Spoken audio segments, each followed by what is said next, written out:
Prezado estudante, é com muito prazer que nós preparamos de todo o nosso coração esse material sobre os anjos, suas classificações, sua ordem e sua natureza. Queremos que o seu coração seja abençoado e também o seu ministério. Vamos começar estudando 3 pontos fundamentais: os olhos da alma, a eternidade e o tempo, os anjos e os homens, com a criação do mal. Depois vamos concluir com 3 pontos também fundamentais, que são a trajetória da pessoa de Satanás, os anjos decaídos e os demônios e os anjos eleitos. Comecemos com os olhos da alma.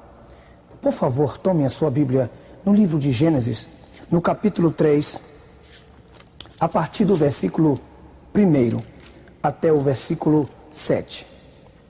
O versículo diz: Ora, a serpente era o mais astuto de todos os animais do campo que o Senhor Deus tinha feito.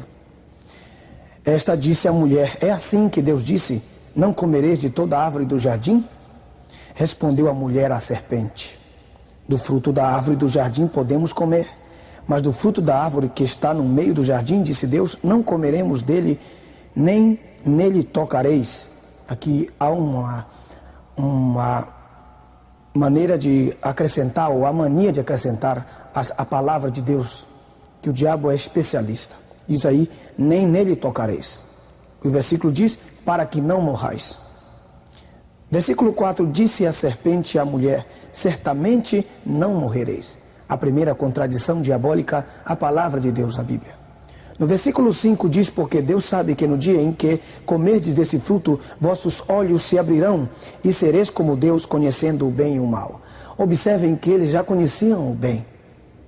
O versículo 5 diz claramente: vossos olhos se abrirão e sereis como Deus. Vossos olhos se abrirão e sereis como Deus. Agora veja o versículo 6, diz assim: então, vendo a mulher que aquela árvore era boa para se comer, agradável aos olhos. Se você ler esse texto, vai observar perfeitamente que, numa leitura normal, uma pessoa pode entender, pode observar que talvez ela tivesse, ou eles estivessem com os olhos físicos fechados. Mas observamos claramente que no versículo 6 diz: então, vendo a mulher que aquela árvore era boa para se comer e agradável aos olhos, quer dizer que os seus olhos físicos estavam abertos. De que estaria falando a serpente, a mulher, quando disse: vossos olhos se abrirão, no versículo 5? Agora veja o versículo 7 que diz: então foram abertos os olhos de ambos. Que olhos? Se ela já tinha visto que o fruto da árvore era agradável aos olhos. Entendemos que nesses 3 versículos, versículo 5, versículo 6 e o versículo 7, nós observamos que há outros, ou que existem outros olhos que estão entrando nessa história, ou há outros olhos que nós, os homens, talvez não observamos quando lemos os textos dos versículos 5, 6 e 7. Quero que vocês ponham a sua atenção nesse gráfico que eu vou fazer agora. Observem bem. Acompanhem comigo esse detalhe muito importante. O homem é espírito, alma e corpo. Esta é a visão que nós temos do homem. O homem é espírito, alma e corpo. O corpo possui seus olhos. O corpo possui seus olhos normais, e podemos dizer olhos físicos. Seriam olhos físicos, esta é a visão. Só que o homem é espírito, alma e corpo. Entre espírito e alma, nós temos o coração. Entre a alma e o corpo, nós temos a mente, que são os 2 véus de separação. Agora observe bem, os olhos físicos possuem os seus olhos. O corpo físico possui os seus olhos físicos. Quer dizer, o corpo tem um alcance no mundo físico extraordinário através dos olhos. E por isso a mão pode tocar, porque os olhos possuem essa percepção física. Mas nós não temos os nossos olhos abertos no ponto de vista espiritual, porque a alma, nesse caso, estaria cega. Nesse caso, a alma estaria cega. Então, observe bem esse detalhe da alma estando cega. Agora observe bem esse aspecto da cegueira da alma. Nesse caso, é porque esses olhos estão fechados. Esses olhos estão fechados. Deus, pela natureza do homem, permitiu a si mesmo que não desse essa visão ao homem assim que ele foi criado. Quer dizer, o homem natural passou a existir sem que esses olhos espirituais estivessem abertos para o mundo físico. Quer dizer, a capacidade angelical, no caso aqui dos anjos, a capacidade dos anjos, os anjos podem ver não somente o físico, mas os anjos também podem ver o espiritual. Quer dizer, os anjos têm os olhos para o mundo físico abertos, como também, ao mesmo tempo, com o mesmo olhar, com a mesma mirada, ele pode alcançar o mundo espiritual. Essa capacidade os homens não têm. Essa capacidade é a capacidade que Deus não permitiu ao homem a priori. Isso significa que quando o homem foi criado, basicamente, os seus olhos físicos estavam abertos. Então, quando nós entendemos, e lendo o texto no capítulo 3 de Gênesis, no versículo 6, diz: então, vendo a mulher que aquela árvore era boa para se comer e agradável aos olhos, e a árvore desejável para dar entendimento, tomou do seu fruto, comeu e deu ao seu marido, e ele também comeu. Então foram abertos os olhos de ambos.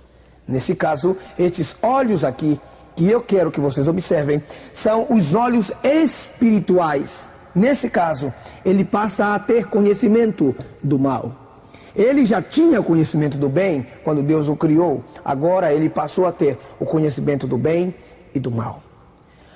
Agora, isto foi uma das coisas que desagradou a Deus. Por quê? Porque a partir desse momento o homem passou a ter, através de Satanás, a ter um conhecimento do mundo espiritual que Deus não havia dado essa capacidade ao homem. E você pode dizer, então Deus foi injusto, por que ele deu essa mesma capacidade aos anjos e não deu essa mesma capacidade ao homem? Muito simples, porque Deus queria que o homem operasse no mundo físico com esta capacitação espiritual que nós chamamos de fé. No lugar dos olhos espirituais, ele tinha que usar a fé. A Bíblia diz que nesse mundo físico, enquanto nós vivemos nesse mundo físico, diz a palavra de Deus que nós não vivemos por vista, senão pela fé. A Bíblia diz, o justo viverá pela fé. E a Bíblia diz também que sem fé é impossível agradar a Deus. Então, a maneira pela qual o homem teria que agradar a Deus não era simplesmente pela maneira de viver pela vista, mas pela maneira de usar a sua fé. Então, o texto diz, sem fé é impossível agradar a Deus. Quero que vocês observem claramente o sentido desta palavra, os olhos da alma. Então, o diabo, sabendo que o homem foi criado, percebendo que os seus olhos espirituais estavam fechados e que o homem deveria usar a fé, o diabo sabia que ele estava plenamente condenado e através da fé o homem seria vencedor acima de todos os principados e potestades no mundo espiritual. E o diabo sabia perfeitamente que se o homem usasse a fé, ele estava destruído, porque a fé é a nossa potência, a fé é o instrumento pelo qual nós podemos vencer o mundo. O diabo então tentou desviar essa capacidade do homem, a fim de que o homem não usasse a sua fé.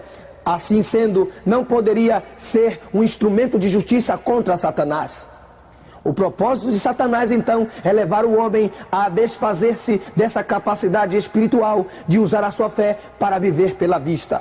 Então, ele promoveu várias coisas, entre elas a astrologia, a bruxaria, a feitiçaria, as drogas. Todas essas coisas são instrumentos que o inimigo usa a fim de que o homem tenha aberto o seu mundo espiritual.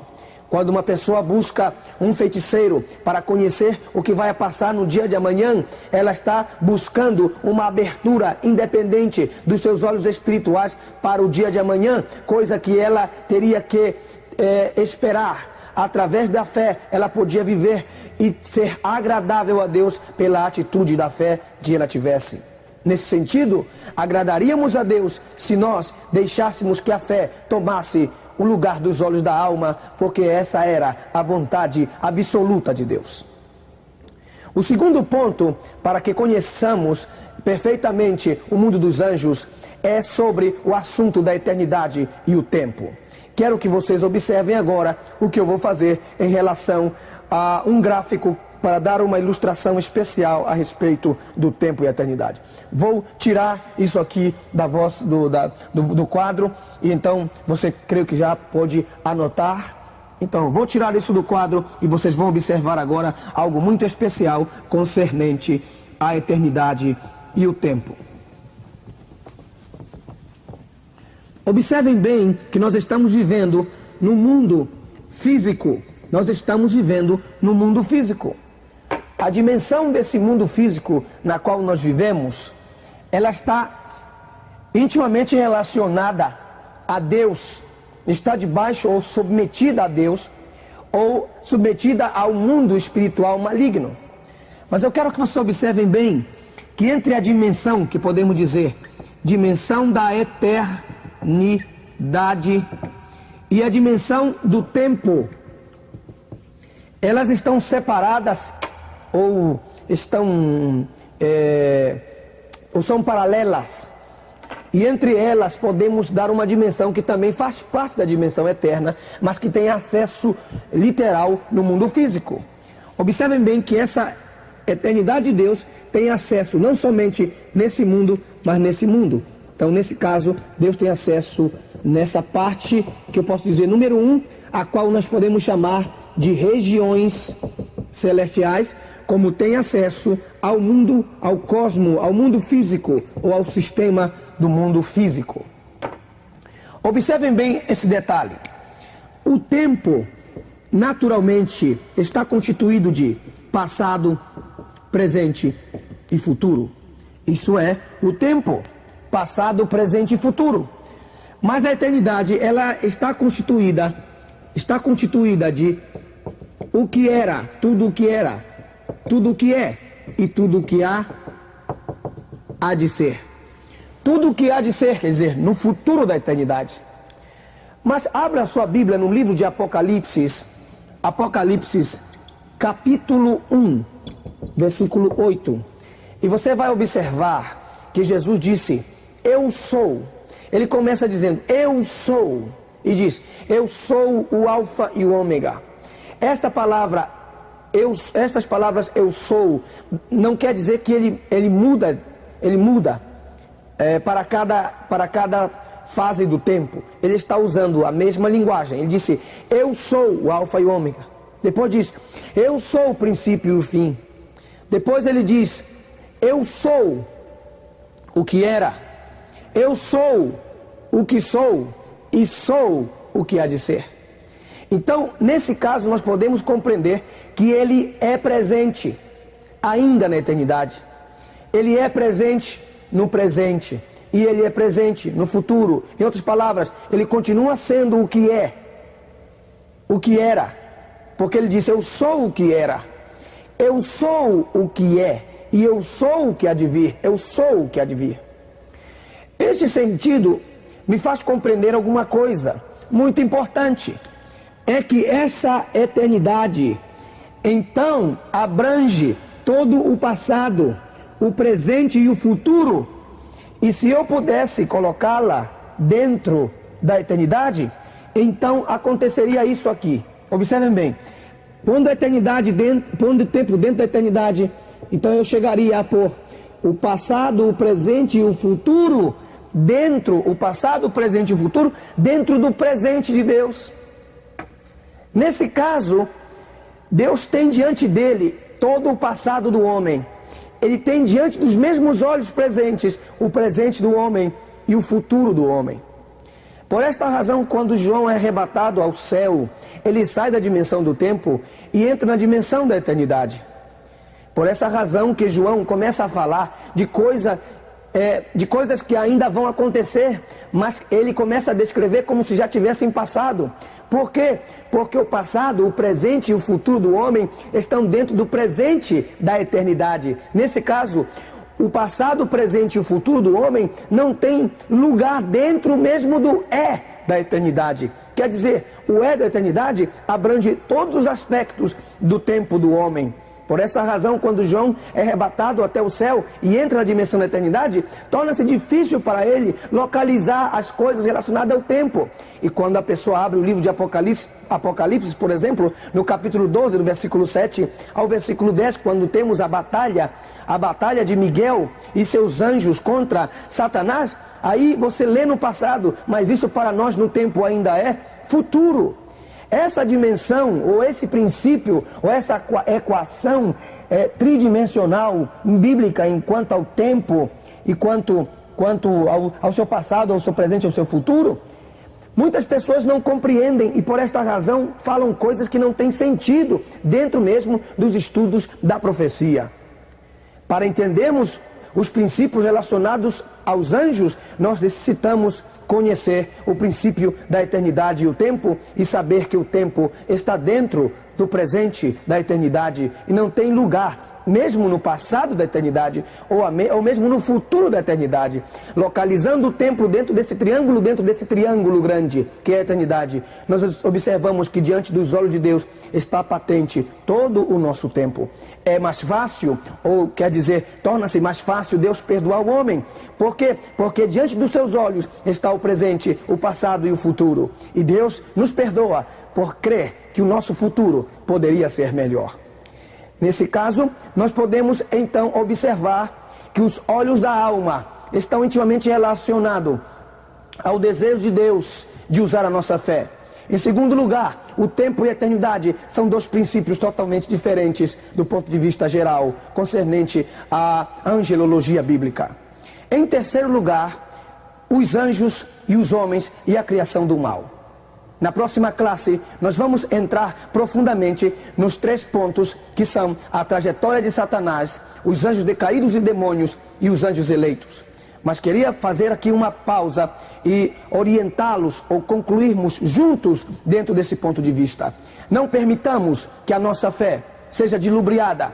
Não abramos mão da nossa fé para conhecer o amanhã ou para conhecer o nosso futuro.